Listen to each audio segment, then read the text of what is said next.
aquel tiempo, al pasar, vio Jesús a un hombre llamado Mateo sentado al mostrador de los impuestos y le dijo: «Sígueme». Él se levantó y lo siguió.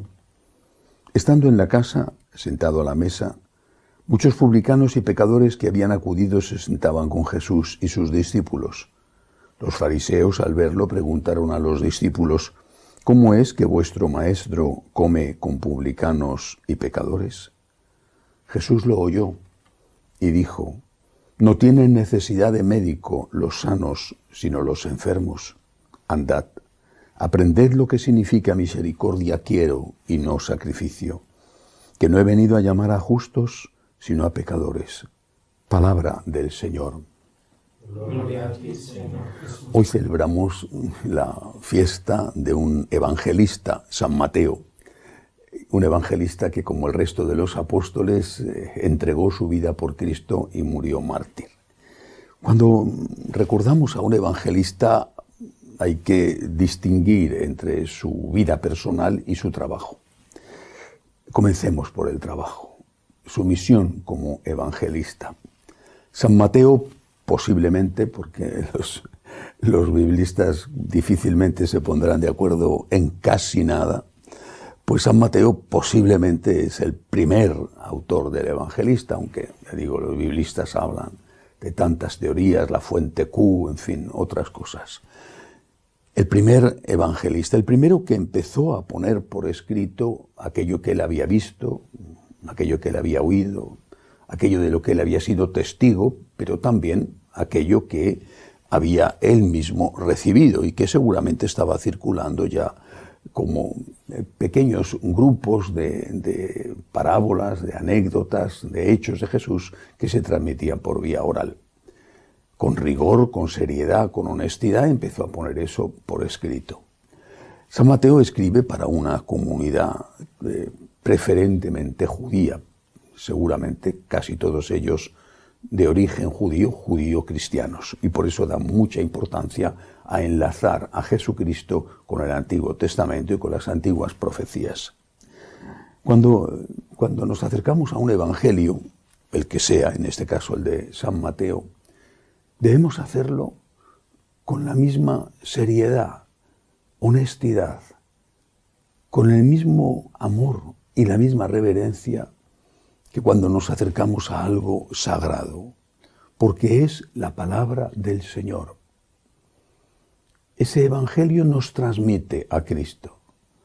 La crítica liberal del siglo XIX y principios del XX, con algunos personajes más destacados, tipo Bullman, nos hicieron o les hicieron a muchos desconfiar de los evangelios. Sembraron la duda, la sospecha. ¿Esto es verdad? ¿No es verdad? Y se dedicaron a una labor minuciosa de destrucción, porque esa duda metódica era una labor destructiva y al final no quedaba nada. No porque no hubiera nada, sino porque, habiendo puesto en duda todo por sistema, ahí al final no quedaba nada. Nos acercamos a los evangelios siempre confiando en que aquellos que fueron testigos y dieron su vida, y no fue una broma aquello, dieron su vida para certificar que lo que contaban era verdad, confiando en que no nos engañaron. Nadie inventa una mentira para morir torturado. Una mentira se inventa para salir de un apuro o para hacer negocio, pero no para que te persigan. No había grabadora, pero los evangelistas firmaron con sangre los documentos que entregaban a la comunidad y que ellos habían escrito. Bien, esto en cuanto a la importancia del evangelio, cualquier evangelio en general y en este caso de San Mateo. Hay que decir algo sobre la experiencia personal de este hombre. Era un publicano.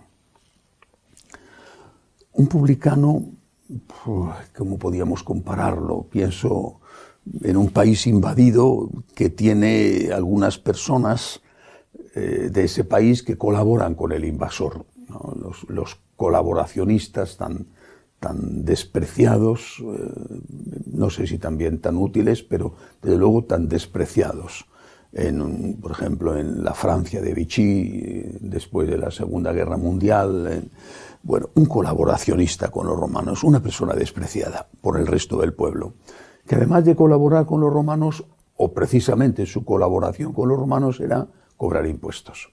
Si ya de por sí cobrar impuestos no es algo que sea agradable para el que tiene que pagarlos, si encima los impuestos, lo que estaban pagando para los romanos, eso convertía a Mateo en el miembro de una clase especialmente odiada. Sin embargo, Jesús va más allá del cliché de que era colaboracionista o recaudador de impuestos. Se fija en la persona, le mira a los ojos, pasa por allí, sabe cómo es su alma, sabe que está obrando mal, pero sabe que quiere obrar el bien y le da la oportunidad.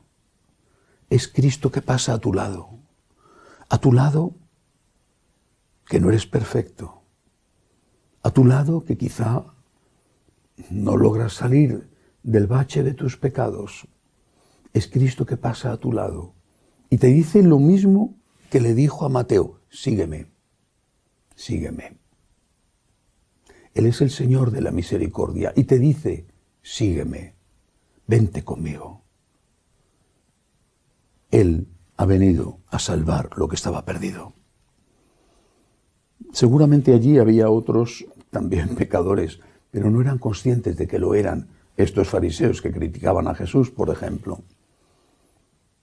Mateo sabía que estaba obrando mal y se encontró con alguien que le daba una oportunidad, que no le condenaba, que no bendecía lo que estaba haciendo mal, pero que no le condenaba, que le amaba tal y como era, que le daba una oportunidad. Una postura hubiera sido bendecirle y dejarle haciendo el mal. Jesucristo no ha venido para dejar que los enfermos sigan enfermos. Ha venido para curar a los enfermos, para sacarles de su enfermedad, de su pecado. Por eso Mateo, que lo entiende perfectamente, deja el mostrador de los impuestos y se va con Jesús. Hace, desde el punto de vista humano, un mal negocio. Estaba muy bien situado, ganaba dinero, llevaba una buena vida. Era despreciado, eso sí, era despreciado por sus paisanos, el resto de los judíos, pero vivía bien. Tenía el apoyo de los que mandaban, los romanos.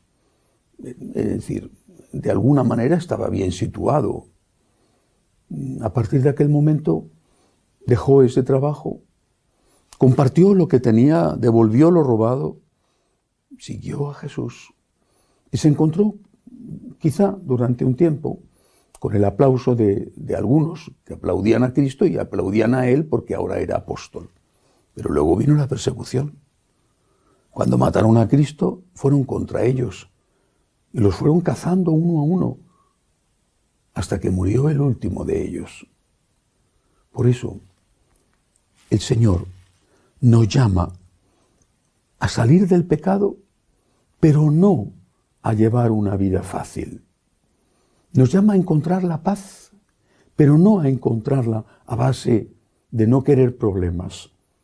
Nos llama a encontrar la paz en nuestro interior cuando le seguimos a Él, cuando hacemos el bien, cuando hacemos lo que nuestra conciencia nos dice, aunque eso suponga no ser entendidos.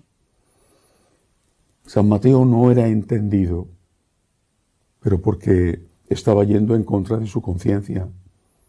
Después, tampoco fue entendido cuando siguió a Jesús y terminó martirizado, pero estaba ahí yendo ya a favor de su conciencia. Lo perdió todo para ganar a Cristo. Hizo un mal negocio humano e hizo el mejor negocio celestial. Entró en el cielo. Escuchamos la voz de Jesús que pasa a nuestro lado y nos dice: sígueme, vente conmigo, sal de tu agujero, yo te quiero, yo no te condeno, yo te doy la mano para que tengas una oportunidad. Dependerá de ti si esa mano la coges o la dejas pasar en vano. Que así sea.